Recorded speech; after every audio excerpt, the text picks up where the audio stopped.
یہ واقعہ حضرت عمر فاروق رضی اللہ تعالیٰ عنہ کے دور خلافت کا ہے، جب رومیوں کے ساتھ جنگوں کے دوران حضرت عبداللہ بن حذافہ قید ہو گئے۔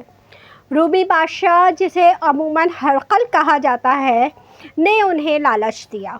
بادشاہ نے آپ سے کہا، تم نصرانی بن جاؤ، میں تمہیں اپنے راج پاٹ میں شریک کر لیتا ہوں اور اپنی شہزادی کو تمہارے نکاح میں دیتا ہوں۔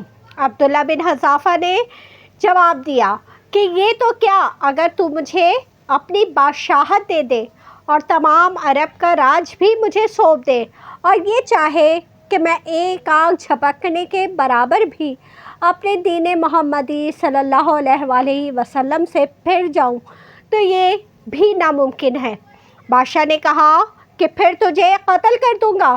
حضرت عبداللہ بن حذافہ نے جواب دیا کہ ہاں، یہ تجھے اختیار ہے۔ چنانچہ اسی وقت بادشاہ نے حکم دیا اور انہیں سلیب پر چڑھا دیا، اور تیر اندازوں نے قریب سے بحکم بادشاہ ان کے ہاتھ، پاؤں اور جسم کو چھیدنا شروع کر دیا۔ بار بار کہا جاتا کہ اب بھی نصرانیت قبول کر لو، اور آپ پورے صبر و استقلال سے فرماتے جاتے تھے، ہرگز نہیں۔ آخر بادشاہ نے حکم دیا کہ اسے سولی سے اتار لو اور پیتل کی بنی ہوئی دیگ خوب تیار کر کے آگ پر تپا کر لاؤ۔ چنانچہ وہ پیش ہوئی۔ بادشاہ نے ایک اور مسلمان قیدی کی بابت حکم دیا کہ اسے اس میں ڈال دو۔ اسی وقت حضرت عبداللہ بن حذافہ بھی کے موجودگی میں ہی آپ کے دیکھتے ہوئے اس مسلمان قیدی کو اس میں ڈال دیا گیا۔ وہ مسکین صحابی اسی وقت چرمر ہو کر رہ گئے، گوشت پوست جل گیا اور ہڈیاں چمکنے لگیں۔ پھر بادشاہ نے حضرت عبداللہ علی سے کہا کہ دیکھو، اب بھی وقت ہے، بات مان لو اور ہمارا مذہب قبول کر لو، ورنہ اسی آگ کی دیگ میں اسی طرح تمہیں بھی ڈال کر جلا دیا جائے گا۔ آپ نے پھر بھی اپنے ایمانی جوش سے کام لے کر فرمایا کہ ناممکن ہے کہ میں خدا کے دین کو چھوڑ دوں۔ اسی وقت بادشاہ نے حکم دیا کہ انہیں چرخی پر چڑھا کر اس میں ڈال دو۔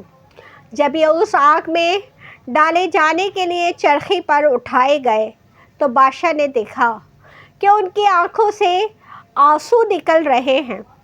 اسی وقت اس نے حکم دیا، رک جائیں، اور انہیں اپنے پاس بلا لیا، اس لیے کہ اب اسے امید بن گئی تھی کہ شاید اس عذاب کو دیکھ کر اس کے خیالات بدل گئے ہوں، میری مان لے گا اور میرے مذہب کو قبول کر لے گا، میری دامادی میں آ کر میری سلطنت کا سانجھی بن جائے گا۔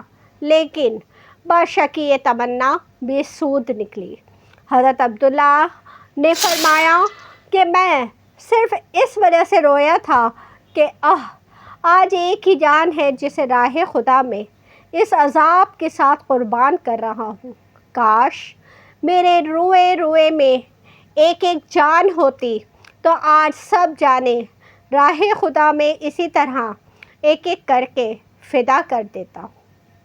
بعض روایات میں ہے کہ آپ کو قید خانے میں رکھا اور کھانا پینا بند کر دیا۔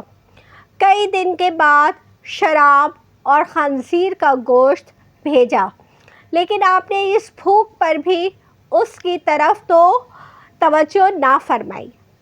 بادشاہ نے آپ کو بلا بھیجا اور اسے نہ کھانے کا سبب دریافت کیا، تو آپ نے جواب دیا کہ اس حالت میں میرے لیے جائز تو ہو گیا ہے، لیکن میں تجھ جیسے دشمن کو اپنے بارے میں خوش ہونے کا موقع بھی نہیں دینا چاہتا۔ اب بادشاہ نے کہا کہ اچھا، تم میرے سر کا بوسہ لے لو تو میں تمہیں اور تمہارے ساتھ کے تمام قیدیوں کو رہا کر دیتا ہوں۔ آپ نے اسے قبول فرما لیا اور اس کے سر کا بوسہ لے لیا، اور بادشاہ نے بھی اپنا وعدہ پورا کیا۔ آپ اس طرح سے اپنے ساتھیوں کو چھڑانے میں کامیاب ہو گئے۔ عبداللہ بن حذافہ علی یہاں سے آزاد ہو کر حضرت عمر فاروق رضی اللہ تعالیٰ عنہ مدینے کے پاس پہنچے۔ تو آپ نے انہیں بڑے ادب کے ساتھ ممبر رسول پر بٹھایا اور فرمایا کہ عبداللہ اپنا واقعہ ہم کو سناؤ۔ چنانچہ آپ نے شروع کیا تو خلیفۃ المسلمین کی آنکھوں سے آنسو بہنے لگے۔ تو آپ رضی اللہ تعالیٰ عنہ نے فرمایا کہ ہر مسلمان پر حق ہے کہ عبداللہ کی پیشانی چومے، اور میں ابتدا کرتا ہوں۔ یہ فرما کر پہلے آپ نے ان کے سر کا بوسہ لیا اور پھر پورے مجمع نے۔ سبحان اللہ۔